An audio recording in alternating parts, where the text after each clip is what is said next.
అందరికీ నమస్కారం. మనం పిల్లలతో టైం స్పెండ్ చేయాలంటే సమ్మర్ లో మంచిగా టైం స్పెండ్ చేయొచ్చు. అందులో ఐస్ క్రీమ్స్ తింటూ కూడా మనం పిల్లలతో ఎంజాయ్ చేయొచ్చు. అందులో నేను ఈ రోజు ఐస్ క్రీమ్ తయారు చేయలేదు, వాళ్ళతో తెప్పించేసాను. సో ఏ ఐస్ క్రీమ్ తెప్పించాము, ఏమేమి తింటున్నాము ఒకసారి చూసి చెప్పావు కదా. Karthik ice creams తీసుకురామా.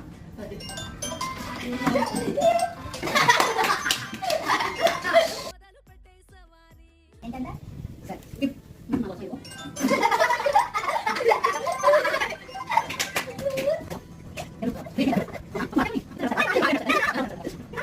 Vanilla ice cream, vanilla ball ice cream అంటే నాకు మా అమ్మ చిన్నపిల్లల నుంచి ఇవే తింటుంది, లేకపోతే ఇంకేం తినరు. తినచ్చు కదా. అది తెల్లగా ఉన్నావా? ఐస్ క్రీమ్ తినే తెల్లగా ఉన్నా. సరే కడిగిపోతాయి వెళ్ళండి. ఫస్ట్ నీకేం ఐస్ క్రీమ్ అలా గొడవ పెట్టుకోకూడదు. అప్పుడు నేను తీసేసుకుంటాను. వద్దు, అది నాకు ఇష్టమైనది.